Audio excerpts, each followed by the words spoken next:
I'm Steve Cheney, the CEO of the American Security Project, and I see a lot of old friends here and some new ones. So let me talk for a second about the American Security Project. Founded in 2005 by Hagel, Kerry, Hart, and Rudman, 4 senators you probably know well. And their thought was to take topical issues and put them from a national security perspective, in particular energy security, nuclear security, climate change, asymmetric operations, terrorism, and American competitiveness.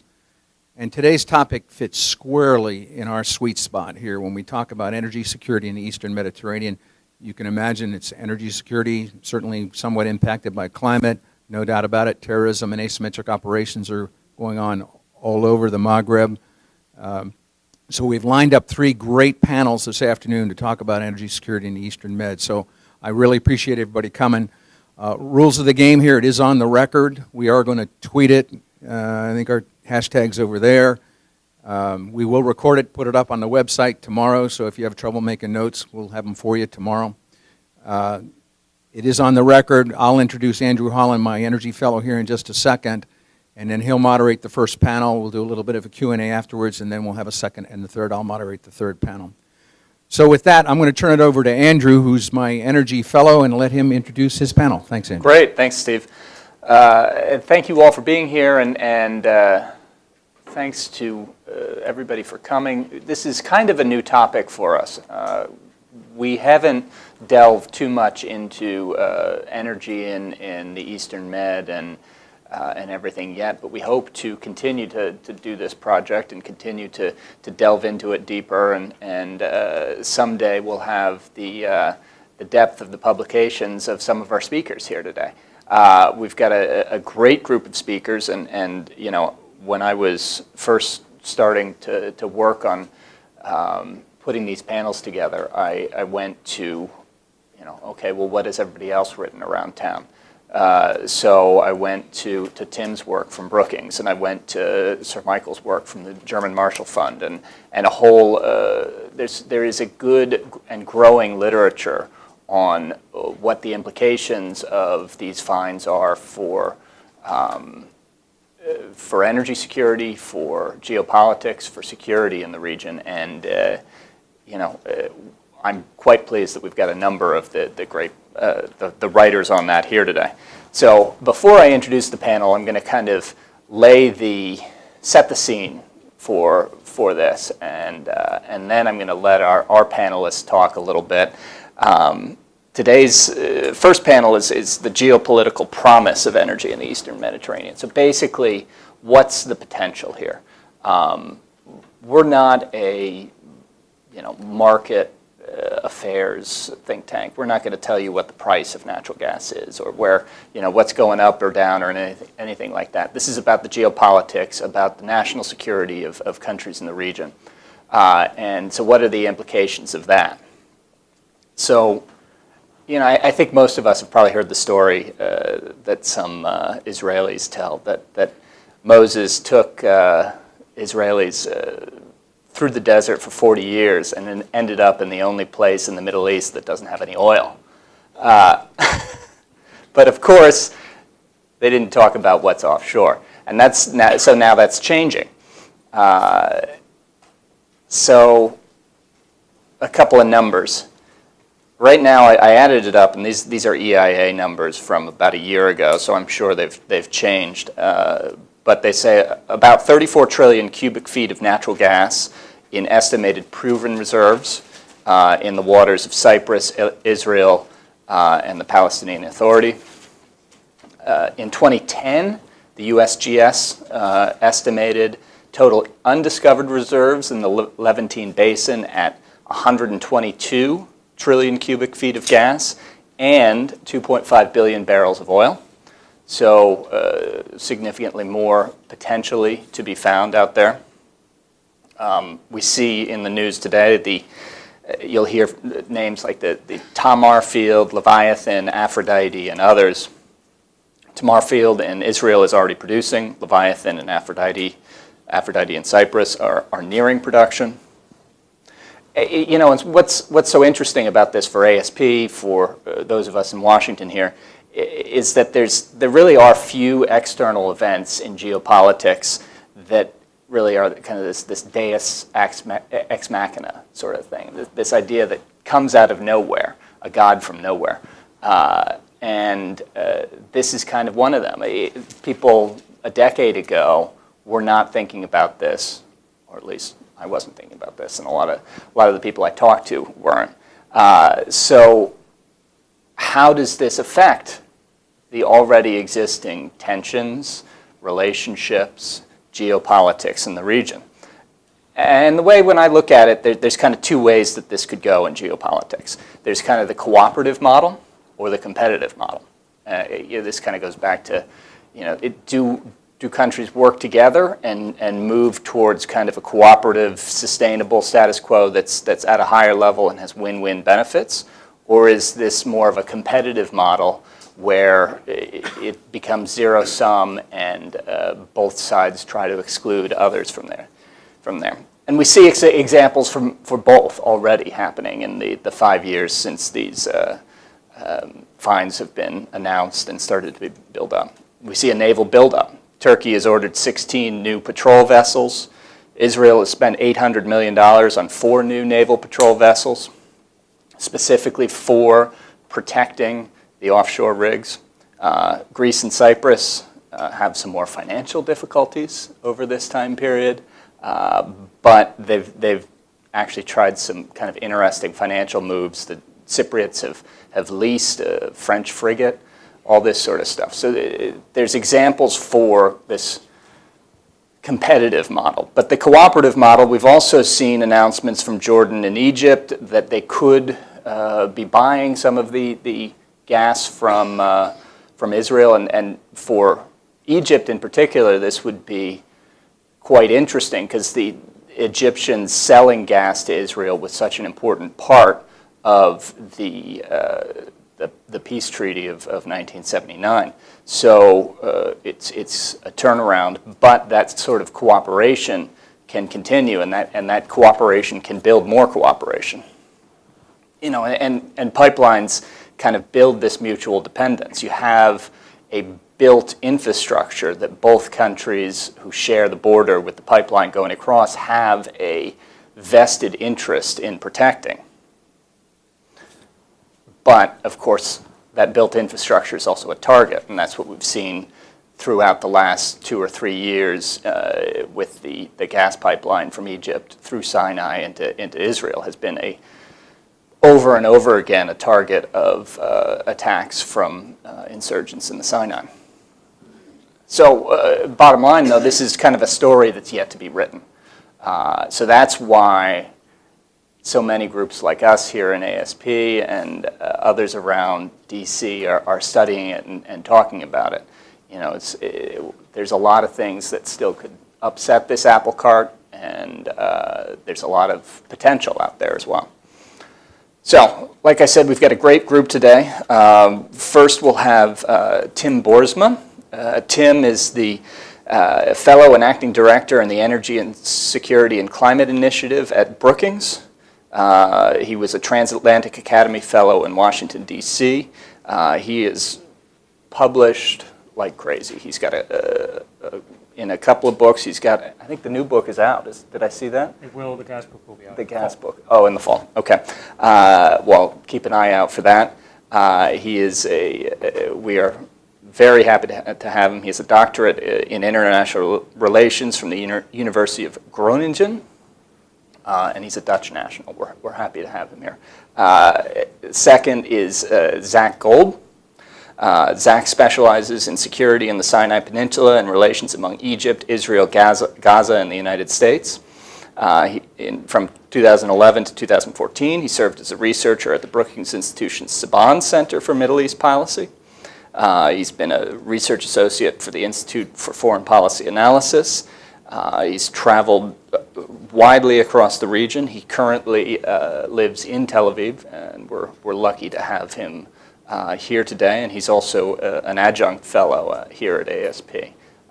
So with that, I'm going to ask each of them to talk for, 10, 15 minutes about this. I'll have a couple of questions, and then we can open it up to the audience here for questions as well. So thank you. And Tim, thank you. Over to you. Okay. Thanks very much. Thanks, Andrew, for inviting me. Thanks to ASP, of course. Great to be here, and great to be on panel with my highly regarded former Brookings colleague, Zack. Very good to be here.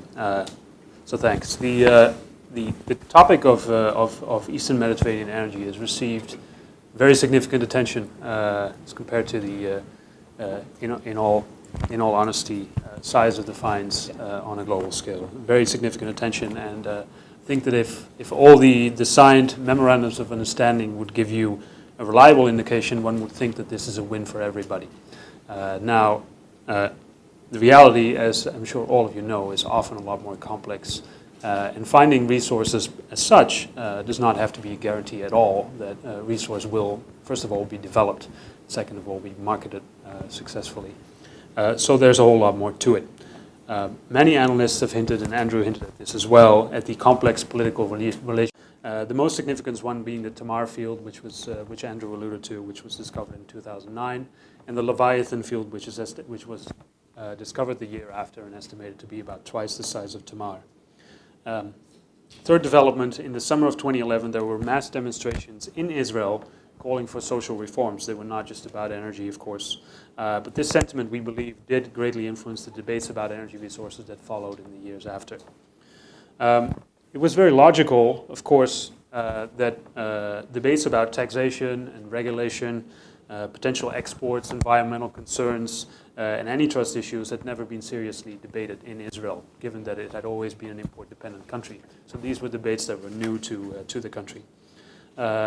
Much of what generally are fairly technocratic debates now became subject, however, to wide public scrutiny and popular political pressure. And consequently, the public mood turned partly to the so-called tycoons, one of them being the owner of Delek, which is part of the consortium that made all the major discoveries, including the Tamar and the Leviathan field.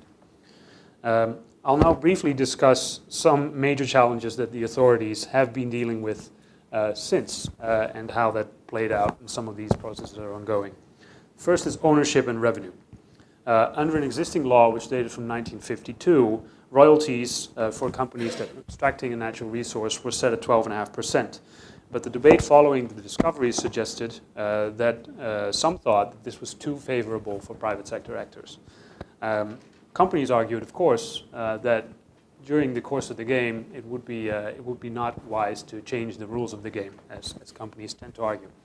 The government in 2010 installed a committee headed by Professor Szyszynski, and what follows was to sort of lay out the options and get an international comparison of what royalty revenues were sort of acceptable and normal around the world.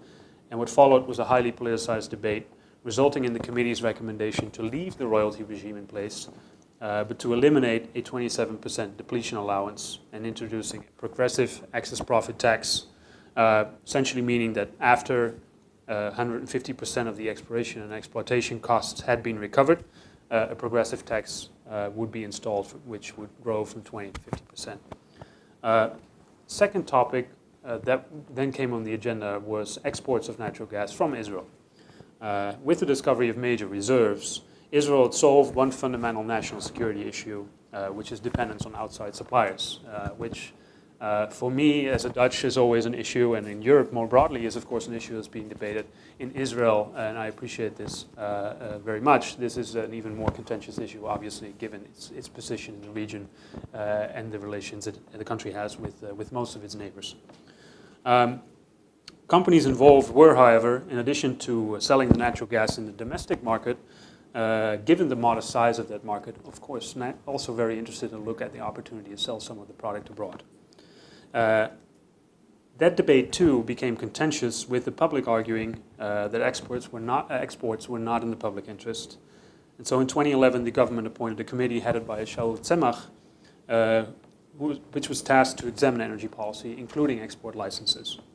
Similar to the previous debate, the companies involved warned that if the terms of business were not favorable, the gas might well stay in the ground. Eventually, the Tzemach committee recommended to keep roughly 40% of the estimated reserves for domestic usage, and the rest could be exported. In 2013, the government decided, under substantial public pressure, that that amount of natural gas to stay in the country had to be raised to about 19,000 billion cubic feet, which is about 60%, close to 60% of the estimated reserves at the time. Depending on consumption levels, that would be roughly 3 decades of natural gas consumption for the domestic market, a little over 30 years. It's also important to know that by that time, as Andrew was mentioning, the Tamar field was actually producing natural gas. So the smaller of the two big finds had started to produce gas. Third issue would be monopoly and pricing. The rationale in the previous discussions had been that the energy market in Israel is in fact a market. Now, that's debatable to say the least. The production of gas is dominated by a consortium which is led by Noble Energy, a Texas-based energy company, and Delek, an Israeli energy company, and they pretty much own the market. Production of electricity in the country, which was projected to use more and more natural gas for electricity generation, is dominated by one company as well, which is the Israel Electrical Company, the IEC. So in principles, I would argue, and here my much respected co-author Natan and I diverge a little bit. In principle, monopolies or dominant suppliers, for that matter, don't have to be problematic. But what you do need is a strong regulatory authority that can intervene if necessary. Now, my view is that in the case of Israel, that is debatable as well. So what followed was again a contentious debate about monopoly power and pricing of energy in Israel. And this debate is ongoing. So several options have been discussed, one of them being to sell one of the major fields, which, after discovering 2 major fields, being forced or suggested that you have to sell one of them is a pretty drastic measure to propose. The other is installing price controls, which have been debated as well. But here, you could ask, okay, how can you install price controls if companies haven't abused their power to date? So currently, the antitrust authority is debating with the consortium whether its dominance can be ended by breaking up the monopoly. After the consortium was declared a cartel by that same antitrust authority in December of last year. The Public Utilities Authority, which is the other regulator, issued a statement saying that it wanted to nullify the existing contracts between Tamar and the IEC on the grounds of overpricing and excessive take-or-pay levels, so forcing the buyer to take a certain amount of natural gas, regardless of demand for electricity. The outcomes of these debates are ongoing. Surely post-elections, it remains to be seen how they will evolve. Some have suggested that post-elections, it would be easier to smoothen out this process. It may be the case. There's very little public information at this point. Some indications that the government does want to push this forward with, for instance, the signing, I think earlier this week or last week, the consent of the Israeli authorities to sell natural gas to several Jordan buyers, which had been long debated as well. But in sum, I think domestic politics has greatly complicated the development of the gas discoveries in Israel. It's uncertain at this point whether, and I would say even when and whether, the Leviathan field, which is the biggest field that has been found globally over the last decade, when that will be developed, and to what extent the ongoing political turmoil has affected the domestic investment climate. But it hasn't boded well.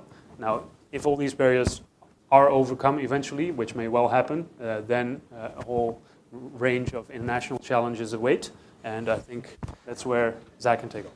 Thank you. Over to you, Zack. Thank you, Tim, for that introduction. Thanks, of course, to ASP, to Andrew and Paul for inviting me to be here today. Tim, it's an honor to be here alongside you, and for those of you who have yet to read Tim's work along with Natan Sachs, I definitely recommend it. So thanks for that great overview. It saves me from talking about the domestic point of view. I, of course, need to get back to Tel Aviv and pay my bill to the Israeli electric company. So I'll be as brief as I can. It's in some ways unfortunate that this panel is titled Opportunities because I think Tim was a bit of a downer with domestic issues, and now I'm afraid that I'm going to continue on the depressing front with the international geopolitics of it all. As Andrew mentioned my name is Zack, and in addition to being affiliated here with ASP, I am a visiting fellow at the Institute for National Security Studies in Tel Aviv, where I focus on Egyptian security and relations between Egypt and Israel. And of course, INSS has been very involved in looking at the strategic opportunities and challenges of Israel's offshore gas finds. Indeed, we had a conference December 18th entitled Israel, the U.S., and the Changing Strategic Shifting Energy Landscape, and I just want to give you a couple highlights from that because the main outcome, one of the main points that was given by Shaul Zemech, the former Director General of Israel's Energy Ministry, and it came through from a number of speakers as well, was that Israel's export priority is the neighborhood, specifically Jordan and Egypt. These are the priorities as put forward by Zemech, and it was also put forward by a number of the panelists and speakers, including our guest, Amos Hochstein, with whom you're probably familiar, the U.S. Special Envoy for Energy, who joined us for that discussion. The main takeaway, again, for why the region is so important is simply cost. The cost advantage to exporting to the neighbors versus exporting through LNG abroad or through very long pipelines to Europe. So simply put, the priority is on the region because it's cost effective to export to the region. Our conference, of course, being on December 18th, also included a very good "I told you so" moment when the economy minister Naftali Bennett said that if red tape is not dealt with on the Israeli side, that it would hinder the free flow of natural gas. As Tim has mentioned, that was December 18th, less than a week before the antitrust authorities reneged on their previous agreement and called the partners in the Leviathan and Tamar fields monopoly, putting things up in the air.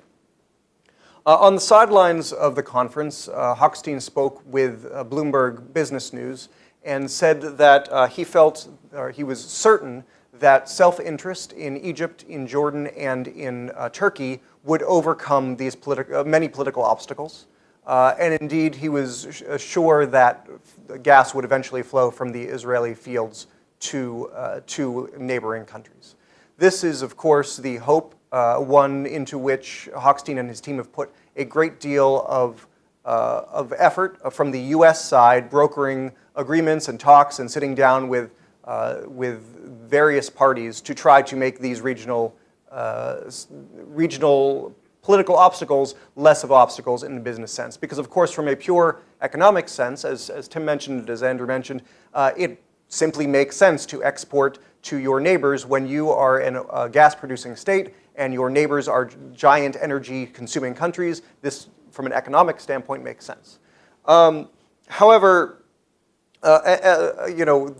economic interests don't always defeat political interests and political obstacles. And one thing that I would note is that Israel's interests in the sale of natural gas to its neighbors is more than simply financial. Israel has long looked for ways to be a normal, active player in its region, a region that has long tried to keep it outside of normalcy. And attempting to be an accepted player in the region has often been led by Israel's business community. In fact, it was Israeli business, the Delta Group, a underwear manufacturer, that following the peace treaty with Jordan led to the most successful Israeli trade agreement, regional agreement to date, the qualified industrial zones. Is simply showing that business leads the industry. At the same time, the QIZs show an example of opportunities where Israel has put its politics over its economic and diplomatic self-interest. The QIZs support low-tech jobs in Israel's periphery, areas where people are unskilled and where there is a need for jobs. However, it is Israeli policy not to expand the QIZs to the annoyance and frustration of the Egyptians, as long as Israeli citizen Uda Tarabin is imprisoned in Egypt.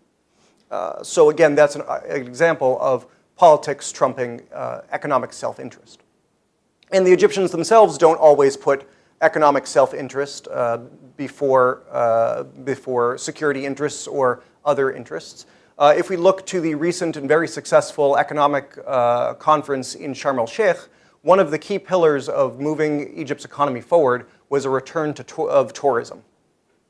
2 days after the conference, without input from the tourist ministries or tourism industry, the state announced that it would be making tourist visas more cumbersome for those trying to come to Egypt. Now, of course, there's some debate on when this will go into effect, but simply put, it shows that there are times when the security interests and security sectors of a state will interfere with normal economy and politics.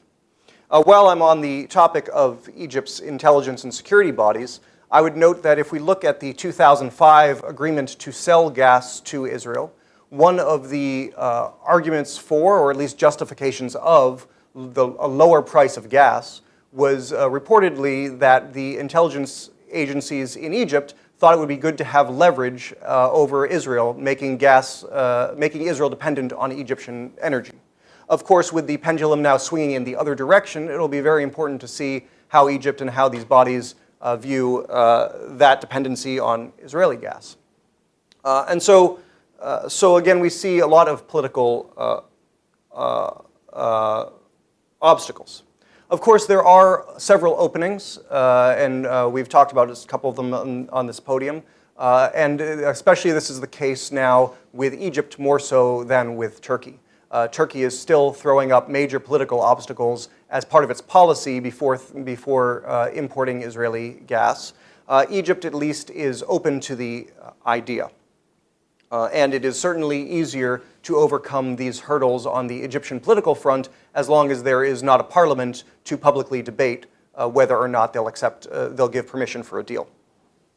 So let's look very quickly at the March 17th agreement. It is the only finalized agreement between the Tamar partners and an Egyptian company, the Dolphinus Holdings, which itself is a bit unknown. But the deal itself was signed, but there are several approvals needed. Now, again, if we assume that the politics can be taken care of, so Israel will give its export approval and Egypt will give its import approval, there are two other major parts of this. One is that the partners need to make a deal with the Israel gas lines. That's straightforward enough, not really a problem to pump gas from the Tamar field to Ashkelon. Then you have the necessity of getting the gas into an already existing pipeline, the Eastern Mediterranean Gas Company pipeline from Ashkelon to Arish. Here's where things get complicated. And here's where this, of course, according to the deal, if anyone has read the agreement itself, is on Dolphinus to create this, to make the deal with the EMG partners. EMG, as probably everyone in this room knows, has a multi-billion-dollar arbitration case against Egyptian gas and petroleum because of the cutoff of fuel in 2012.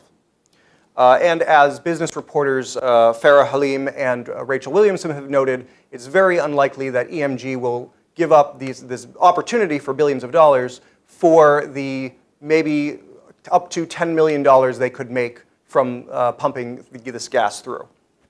The deal between Dolphinus and the partners is also detrimental to EMG because it says that Dolphinus would have veto authority over other gas traveling through the pipeline, which meant that even if the partners were to sell to other Egyptian holders, it would be up to Dolphinus to say, sure, it can go through EMG as well.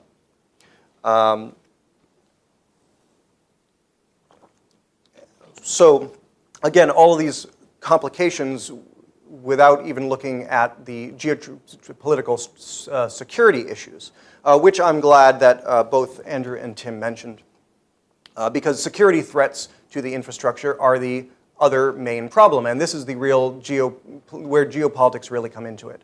My friend and colleague Alison Good has written a lot about Israel's defense budget and its need to protect the gas fields. And I suppose the good thing from a regional point of view is that whether Israel exports its energy or not, the fields and the infrastructure still need to be protected. So that budget is in many ways a sunk cost, although if they're exporting to regional partners, there should be and will be shared burdens. So we look, of course, at the Sinai pipeline. So now everything's been settled. The politics are out of the way. EMG has agreed to let go arbitration, and you have gas flowing to Arish, where the e-gas system has been bombed more than 30 times since before Mubarak's ouster in 2011. Of course, the majority of those 29 and over have been after the ouster itself. And indeed, we have seen times where the pipeline is bombed even though no gas has been flowing through it, simply because, frankly, there are rumors, and every so often the Egyptian government will speak to the rumors, that gas is flowing secretly through the pipeline. And so perhaps in some ways because it's just a check, and in some ways because, well, it's exposed, Ansar Beit al-Maqdis and others will blow up the gas pipeline from Arish to Israel, from Arish to Jordan, and from Arish to a industrial zone in Sinai itself. In addition to the internal problems in Egypt, you have external problems. In Lebanon, Hezbollah has publicly threatened the offshore infrastructure, and unlike other groups, they have the capacity to actually target it. Of course, Hamas is another group that could benefit from the chaos of targeting the offshore fields or the Ashkelon terminal. They have less capacity to do so, but again, it's within the realm of possibility. We've also seen in the 2014 war that Hamas used naval commandos to breach the Israeli border going around. If we assume that they're operating naval commandos to breach the border, we can also think that they would attempt to get near the pipeline infrastructure or the wells themselves. Finally, and if we're thinking about non-state actors, and I know when Andrew talked about the defense budgets and the state competition, he was probably thinking about the Turkish Navy running through the Cypriot fields, which of course is also an issue. But the final thing I want to touch on is non-state actors, and we've seen the Islamic State operating in offshore in the Mediterranean, in the Eastern Mediterranean. It's assumed, although there is very little proof, but it is assumed that the Islamic State is moving people from Syria to Libya to Sinai via the Mediterranean Sea. Not in large numbers, but in small numbers, and small numbers are all that matters. In fact, we saw in November of this past year, the Islamic State hijacked an Egyptian naval ship. And that shows, again, their capabilities, their targets, and also the necessity of the Egyptians to increase their Coast Guard and naval capacity. So, again, looking at all of these regional issues, there are opportunities for breaking through the politics, but that increases a number of other risks and another amount of security costs. So I think similar to Tim, it's a little uncertain where things are going now, and certainly I'm looking forward to the discussion with Andrew and with the rest of you. Thank you. Great, thank you, Tim. Thank you, Zach. That's great. A little bit less optimistic maybe than some other people you'll say, but I think that's realism is more in a good idea than otherwise. Zach, I wanted to kind of pick up on something you were talking about. You were saying kind of politics and economics, and it seems like sometimes they work together, sometimes they work kind of opposed. And I wonder if you could kind of build on that, or how do you get the politics and the economics to kind of work in the same direction? That's a great question, and it's one if we look at Egypt. I think that if there are going to be deals signed with Egypt, now is the time to strike, for two reasons. One, opposition in Egypt is hampered in a great deal on all fronts, especially on relations with Israel. But two, the country is in a desperate, dire energy situation. Now, Egypt has a short-term fix. Earlier this month, they landed an LNG liquefaction terminal. It's a very difficult word. To be able to bring in LNG, which they had never done before, and they've purchased, I believe, about 35 shipments of LNG going forward 5 years, so that to sort of have a stopgap in their power. And of course, energy stability is going to be one of the biggest challenges to the Egyptian government, especially as we go into summer. I was just in Egypt last month, and during my time there, the power started to cut out again, something that we hadn't seen in some time, and the lines again started to form for petrol. So certainly Egypt is returning to an energy crunch, one that has been pretty consistent, basically because of a lack of investment in its fields. Of course, we have seen an increase in investment now in Egypt, $40-some billion worth of exploration have been signed in the past couple months. And British Petroleum, BP itself, just discovered reserves off of the offshore Egypt that they estimate to be about 5 trillion cubic feet, which of course can play into the regional competition, if you will. Why would Egypt and companies in Egypt buy from the Leviathan field if they have this opportunity offshore themselves over another period of time? But what we have anyway is, because of the energy crunch, it's an opportunity for Egypt to make up that gas by buying from the Israeli fields. Now this comes with a lot of politics and a lot of political baggage that Jordan does not have.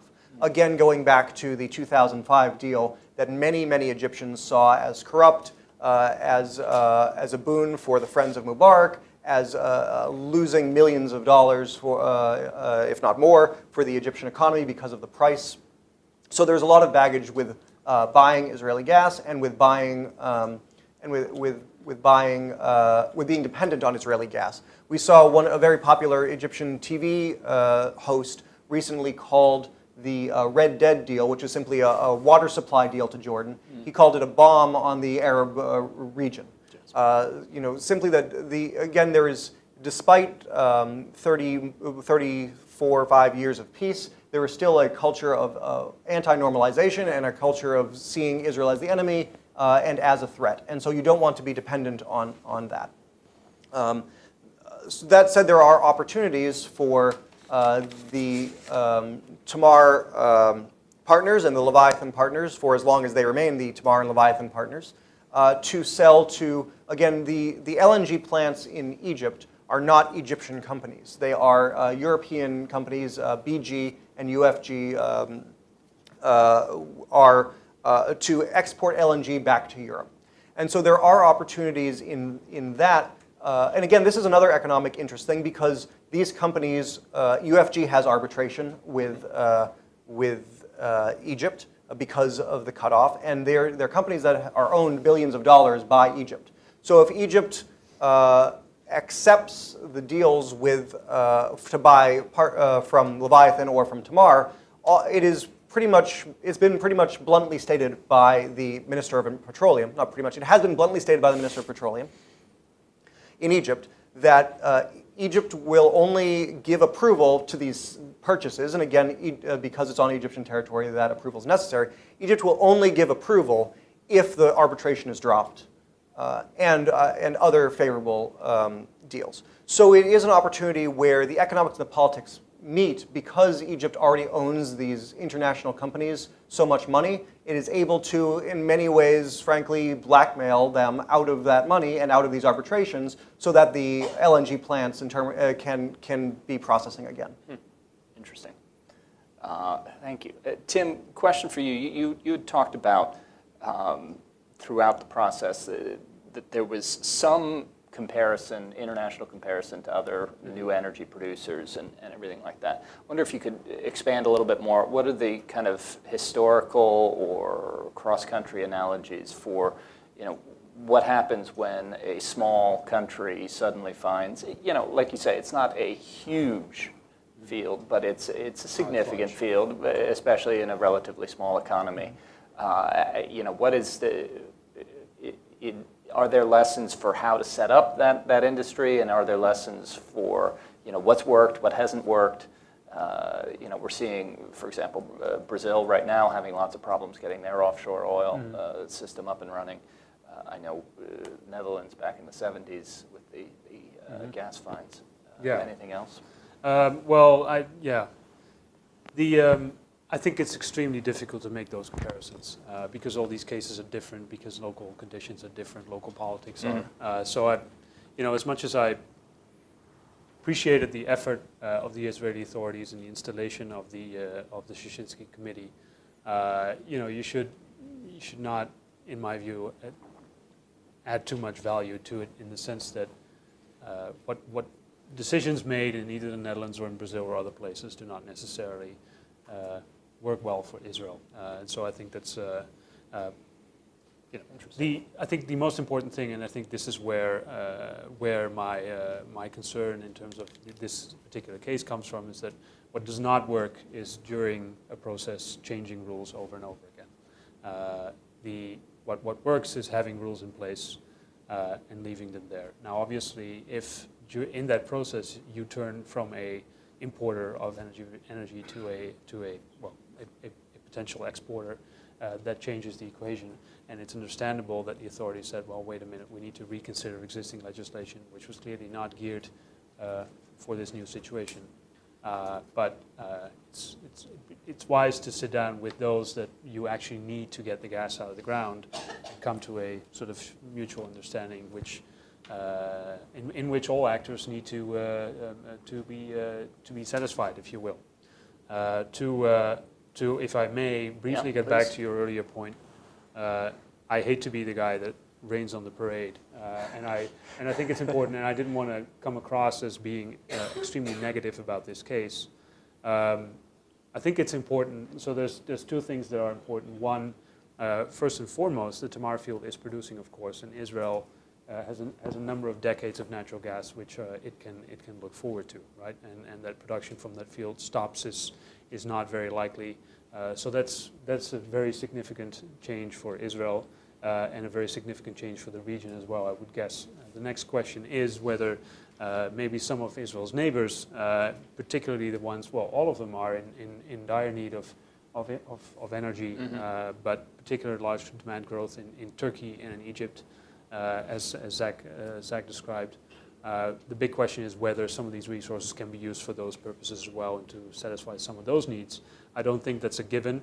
I think that's complicated, given the complicated relations between these countries and all the sensitivities in the region. But it's not all doom and gloom. So there's, Israel does have these finds. There is production going on since March 2013 from the Tamar field. It's good to see these things in proportion as well. It is a major find, and one of the major finds in the last decade. On a global scale, sure, Israel is not going to be a global gas player. It doesn't have to be either, right? If it could be a regional player, and if some of its neighboring countries could benefit from this in the short term, that would be Jordanian buyers, maybe in the longer run Egyptian, maybe someday even Turkish buyers, although at this point in time that seems like wishful thinking with the very sour relations between the two, but who knows, right? These things can change. It seems to me that that authorities in both Istanbul, Ankara, and in Israel can be pragmatic as well. And so one has a lot of natural gas. There's a lot of demand on the other side. Well, it may just as well be that they find a way to work together going forward. Yeah. Who knows? I think that's the big challenge going forward. Yeah, and the Turks have talked about wanting to be this regional gas hub for other gas coming through the southern corridor. They have, yes. Well, there's many factors. Turkey is another case itself, but there's many factors that are uncertain there. I mean, the Turks are positioned well, they feel, and they may well be, to be a gas hub. Don't want to be a transit state to Europe, like Ukraine has been, but would rather be a sort of a transit, sort of a hub, a trading hub.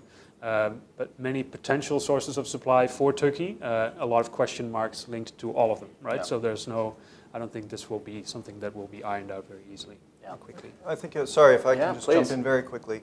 One creative idea that we have not mentioned, which of course would not work to sell to Turkey, but the concept of using Cyprus as a conduit for Israeli gas to Egypt. Of course, there's been a deal to create a 400-kilometer pipeline from the Cyprus fields to Egypt to provide natural gas that way. There is very creative ideas to send Israeli gas towards Cyprus, then pipe it back down. Of course, this is a very long way around, but it does at least alleviate that political problem where, again, you're simply a U.S. energy company selling your gas from wherever that's coming from Cyprus to Egypt. And so that is one creative way to move around the political obstacles. It's interesting how politics can change what's efficient economically. Before I open it up to questions, and I will in just a second, I have one question for you, Zack, and this is kind of as a security analyst. Is there any way to build a more secure pipeline? How do you make a pipeline more secure? How do you? Is it just more patrols? Is it overflights? Yeah. What do you do to secure a pipeline? That's a great question. It's a lot of patrol is the main issue, but real patrol of troops that know what they're doing. There are only a very small number of points in which the Sinai pipeline comes up above ground. In fact, if you look at where the explosions take place, again, there have been more than 30 explosions. They're the same handful of places that exist over time. There are points in the switch line where the pipeline pops above ground to go to a switch terminal to check the pressure and all that. And so these are the same areas that are over and over being attacked. So I believe there's only been one instance where the militants actually dug underground to get to the pipeline. So for the record, they have and they can dig underground, but for the most part, they're simply attacking the same stations over and over. It's a soft target. And so it's a relatively soft target. There is minimal security. There have been instances where security has run away as soon as there's a threat, and frankly, this is the case not just around the gas terminals. This is the case in many checkpoints in Sinai. There's also the instances where we've seen militants take the station completely by surprise and actually hold the individual hostage inside. Regularly, they're not simply blowing up the pipeline, they're actually blowing up the station itself. And of course, this requires quick fixing, which Egypt has not done because the authorities are not willing to go out into the desert, into dangerous territory. And they don't, you need a battalion to protect one guy fixing the station. And frankly, a lot of the pipeline attacks, many of them have been claimed by Ansar Beit al-Maqdis, which is now a stated affiliate of the Islamic State. But many of them are probably carried out by local Bedouin who have grievances against the state for a number of reasons, one of which is the gas line, which they see as a resource from their land being pulled out of the ground, being sold abroad, especially if it's to Israel, but being sold elsewhere to absolutely zero benefit to them. And there were times when prior to the revolution, where they would put up with that, where apparently they were probably paid under the table by Israelis or by the Egyptians to actually guard the pipeline itself. Now there's simply main grievances, and so addressing some of those grievances, whether it is providing a payout from some of the from some of the gas sale, or providing some sort of services or jobs in the industry to the local population, is another way to make sure that that local population, which is very protective of its territory, is protective of the pipeline in its territory. Interesting. Important. Well, let's open it up to questions from the audience here. I think we have a microphone, so. Put your hand up, we'll recognize you, say your name and affiliation, and ask, the floor is open. So who wants to lead us off? Yes, I see one right here. Henry Hatfield, researcher now. I wondered where would you place the quality level of production of all these gas resources when comparing it to other hotspots, the problem, in Iraq with ISIS, Libya with their problems of their diverse groups, they still are able to produce and pump and supply people. At what rate, though? And what rate would this be? Would investors have to be wary of what's going to occur here as far as, to ensure a profitable level of production? Well, we can both. I think you gave part of the answer already, but I think I don't think it compares in any way with what's going on in Iraq or in Libya. There is some concern about infrastructure safety, as Zack described, pipelines, and if you would construct an LNG terminal, which a debate that has finally calmed down a little bit. But if you would, there was some debate then of how do you secure an LNG terminal. I don't think that will be built, so that concern I don't think is too valid. So there's some, but look, as you rightly say, you can produce natural gas. I think the relevant question is, I think the most important issue to address is, can the authorities and the companies that have to extract the gas come to some form of meaningful agreement, stable agreement? Can the production start, and then can the gas be marketed in the region? And I think those are the questions that are first and foremost important, not security issues. I think that's right. Zack? The only thing I would say about quality of production is that Israel being new to offshore, Noble Energy made a large investment in the actual production and the ability of Israeli employees to pull it out of the ground. So that's something I think that should be considered when Israel is going over whether or not there's a monopoly and the amount of investment that the outside companies have already put into the fields, and now saying you can no longer control the field after putting all this investment into it. Yeah, absolutely. Another one in the back there. Can you hear me okay? Okay. Yeah. So thanks very much. This was actually really insightful. I had a quick question for Tim, that you had mentioned that solutions in the Netherlands and other parts of the world are maybe not great solutions for Israel. But I saw a story a couple weeks ago that the head of Israel's antitrust authority went to the Netherlands to learn something from the area. So can you expand on that, what he was hoping to learn, and why it isn't necessarily effective? And I'm sorry, what was your name? I'm Marav. I'm a Syracuse grad student. Great, thanks. Thanks. I'm sure there are many lessons that one can learn from looking to other cases. The specific report that I referred, so the Szyczynski study looked at royalty regimes in particular, wanted to establish whether the existing royalty rate was in any way comparable to what is going on in other parts of the world. I think that's what and I think that comparison may be a little flawed. I think there can be many lessons from other countries. The Netherlands has, as Andrew was referring to, an established gas industry. It's been producing gas since the early 60s. So arguably, in terms of regulatory climate, there are lessons to be learned. I know a little of this visit. I know that there was a big delegation from Israel that went to the Netherlands. Historically, there have always been strong ties between the two countries, and there are industry interests, vice versa. So I'm not sure who catered this, but surely there was more to it than just energy. But this was a mission to do some fact-finding from the Israeli side in the Netherlands, and then, have conversations with ministry representatives, regulatory authorities, and others to see whether there are lessons to be learned. Whether they actually did, I don't know. I wasn't there. Interesting. Well, great. Any final thoughts before we close the session? Let me end on a bit of optimism. Good. Not optimism, but opportunity for optimism. How about that? You should not be optimistic from what I'm going to say, but there's an opportunity for optimism. And that's that, frankly, the Israeli gas find and the partners for purchase create a real incentive to peace. One of the markers that Erdogan has laid down for buying Israeli gas is that Egypt changes its policy towards Gaza. Of course, going back to Egypt, there's a controversy of normalcy with Israel as long as the Palestinian issue is unsettled.